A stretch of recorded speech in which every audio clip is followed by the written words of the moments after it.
Taiwan.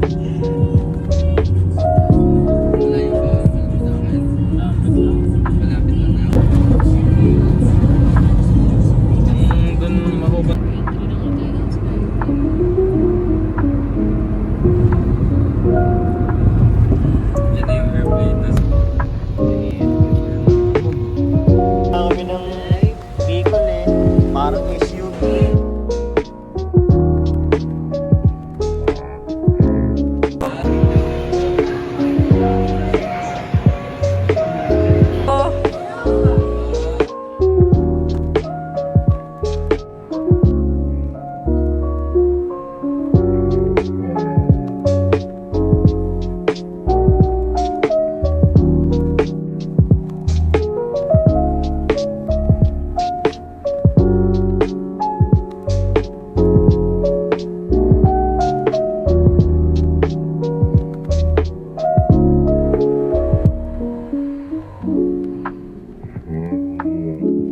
Di ba?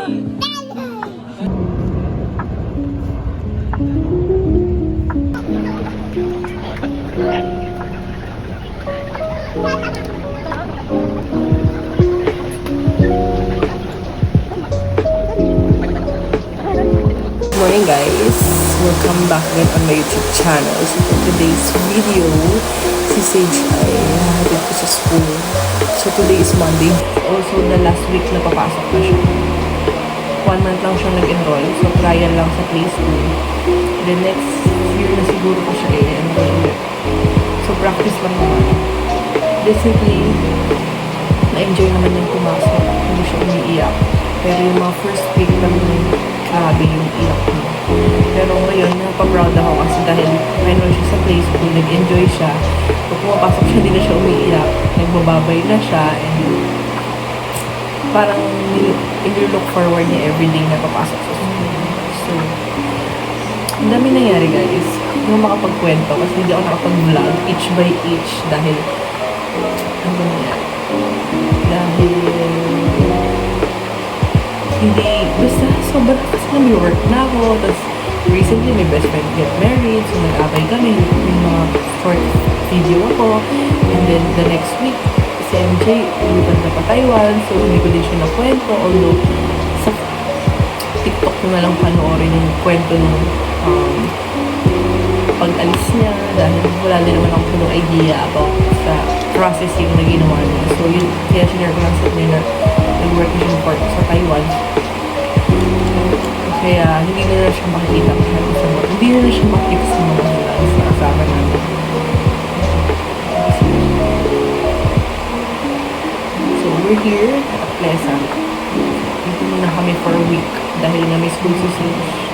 So nagpaalam ako kung pwede dito muna siya dahil para may maghahatid sa kanya sa school for 1 week lang. And then balik pa rin naman kami sa ngayon doon kasi doon pa rin naman kami talaga mag-i-stay. So dito, bakasyon lang ulit pag walang work. Dito kami. So doon pa din talaga. So ngayon lang week dahil nag-a-adjust kami nung wala si MJ sa bahay. So hindi din kaya mag-stay doon. Lalo na wala din tao din sa bahay. Tuloy ang life. So I have work sa LDH pa din.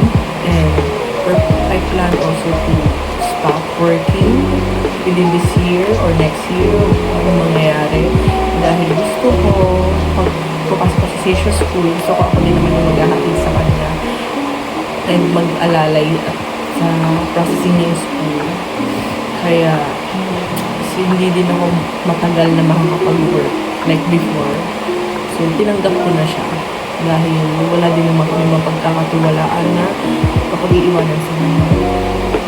Yun lang naman. So, yeah. So, itatry ko mag-vlog sana habang hinahati yung sarili ko sa pagkaalaga, sa pag-aalaga. Ano ba yun? So, ang dami nangyari. Share ko lang sa inyo. Kasi yung mga vlog na to ay putol-putol. Hindi siya straight for a week, for a month. So, yun lang naman. So, update ko kayo habang gigisingin ko si Sage. Okay, bye-bye. Sa ingat. Marisa! doon. Say bye-bye, Lola. Say bye-bye muna, Lola. Mami Lula, sorry tayo. See you later. Yummy? Mama.